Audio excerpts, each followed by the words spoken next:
We have all had things happen in our lives that were unexpected, and some of them are great and some of them are awful.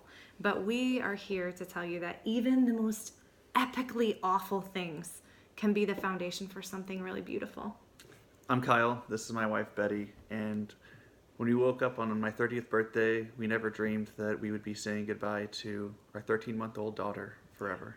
Yeah, Ella was our only child, and she was a perfectly healthy, normal little girl all the way up until about her first birthday. And it wasn't until after that that she started showing any signs of sickness. And at first, we just thought she had a cold. She was kind of wheezing, and so we took her in.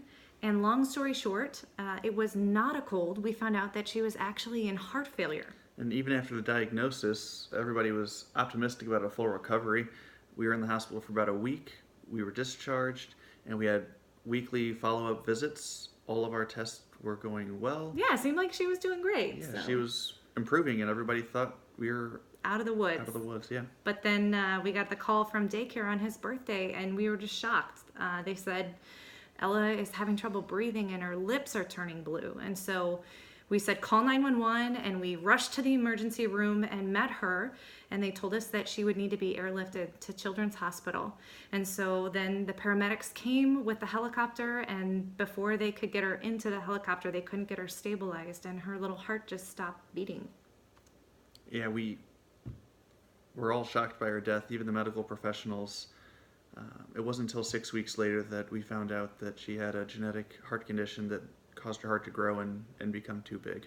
And obviously we were completely devastated.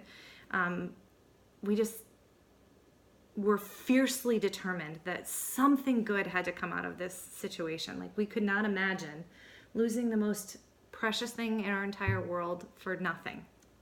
So that first year after we lost Ella, we started working on a journal, and we were putting down notes, things that helped us, things that people said to us that were good, things that people said that were not as helpful, and used that as a way that we kind of strengthen our marriage, Yeah. rather than let this tragedy push us apart. Yeah, it really did pull us together as we were working through our grief. And then the craziest things started happening. Yes, people started getting referred to us because either they knew somebody that had something tragic happen to them, and they wanted us to help them and talk to them. And Yeah, they would ask us things like, what should we say or what should we not say? and a lot of the times we just needed to sit down with somebody, and they didn't have a question, but just talking to us and getting our perspective on what we did and how we got through something like they're dealing with was helpful to them. Yeah, so we started to realize that our sacrifice had actually created an authority for us to speak on this topic, which we never would have chosen. However, we have seen such amazing healing and hope come out of those conversations. It's been amazing. Yeah, and it's been more broadly applicable than just somebody that's lost an infant. It's related to people that have been suffering any kind of loss, or a loss of an idea, a loss of hope, a loss of Right. something that's not as...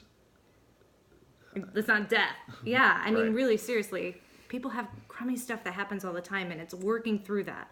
And so, after a lot of the conversations, people would say to us, like, you guys should write a book. Or they would say, like, I wish I just had a recording of this conversation that I could play for my friend. Or they would say, like, man, can I just have a copy of your notes from your journal? So we really wanted to try and figure out how can we package all of this up and be able to give our journal to somebody. Right, because we can't possibly meet with everybody who's hurting. And our journal's bullet points, and there's stories behind every bullet point, and they tie together kind of like a web. Yeah. Plus, my handwriting's a hot little mess, so we didn't really want to just photocopy that bad doggy. So our plan is to take those stories and put them together so that we do have something that we can hand. Right. And like, if we were counseling our best friend through a really deep loss, and we had all the time in the world to put together, you know, like, hey, this is what helped us.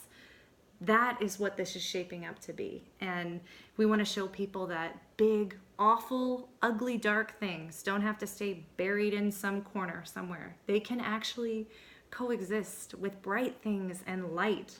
So that's really it. That's our vision for our book. Yeah, it's turned into something very special, and we are excited to share it with people.